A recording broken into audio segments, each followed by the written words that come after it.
Tatatel nyo, may mahalagang bagay akong ibig palam sa inyo. Ano yun? Kasi ho,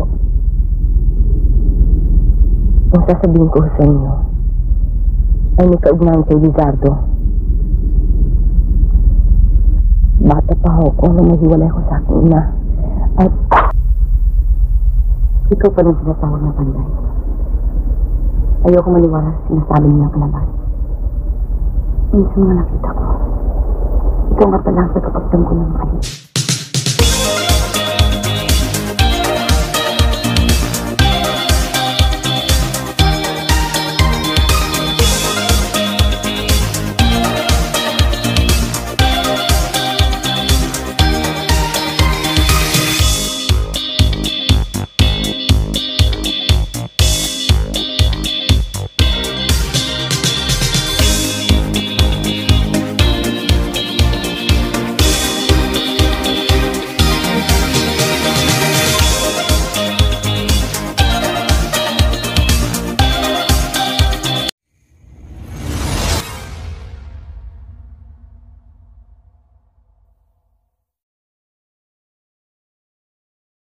Isang paalala. Ibig ko lamang pong ipabatid sa mga taga-subaybay at manonood ng munting channel ko, na ako po ay hindi eksperto. Ang mga kwentong mapapanood nyo sa channel ko, ay hindi nagsasaad ng tama, at eksaktong impormasyon, tungkol sa pagsasalarawan sa subject ng topic ko. Ito ay bunga lamang sa aking mga pananaliksik. Maraming salamat po. Ang video na ito, ay akin pong inihahandog, sa isa nating taga-subaybay, na siyang nag-request, sa topic natin ngayon. Maraming salamat idol, sa pagsubaybay, sa aking munting channel.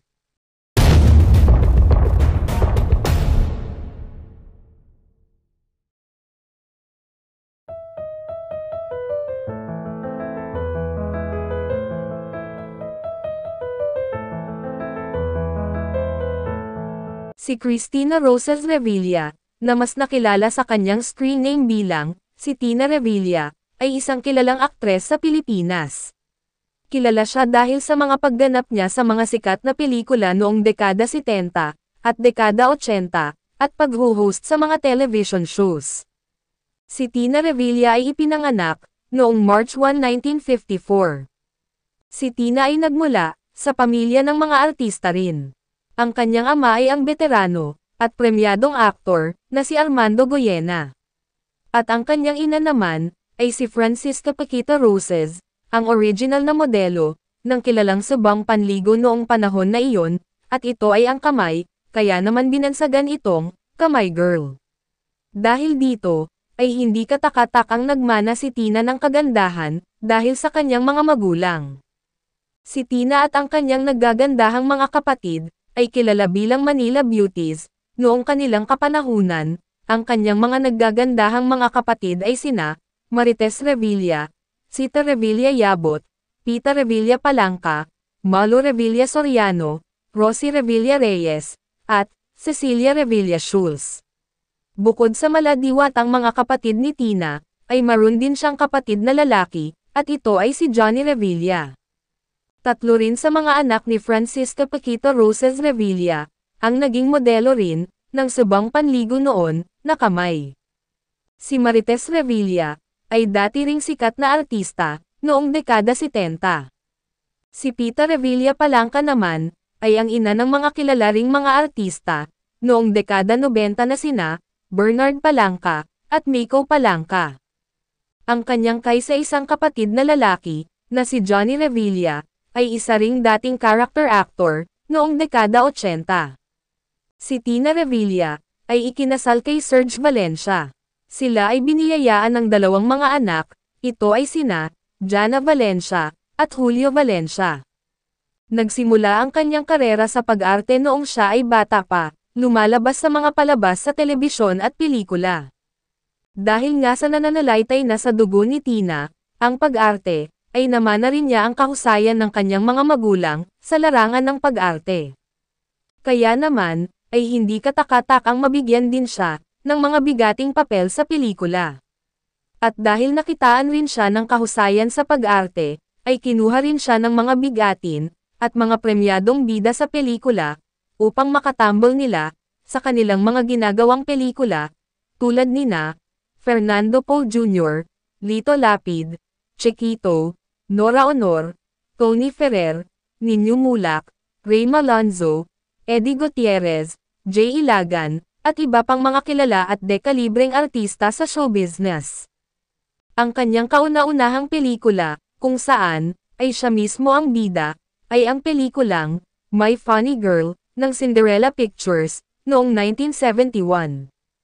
Ngunit, ang mas sumikat niyang pelikula, kung saan, siya rin mismo ang bida, ay ang pelikulang, The Sisters, ng Sampaguita Pictures, noong 1972 naman. Ilan pa nga, sa mga pelikulang ginawa ni Tina Revilla, ay ang mga sumusunod.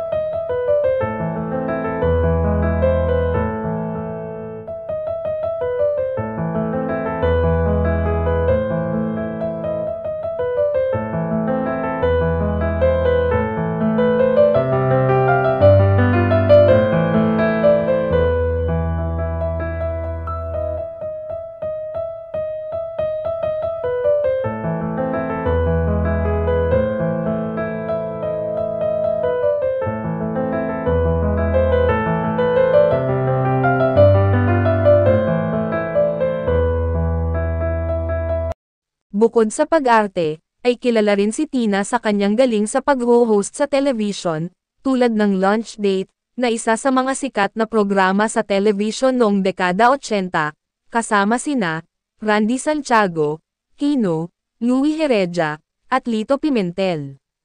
Sa kasalukuyan, si Tina Revilla ay 71 taong gulang na, at kasalukuyang naninirahan sa ibang bansa. Hindi na rin siya aktibo sa pag-arte sa harap ng kamera, kaya naman, ay bihira na rin siyang masilayan ng kanyang mga tagahanga. Si Tina Revilla ay isang inspirasyon sa maraming tao, lalo na sa mga kabataan.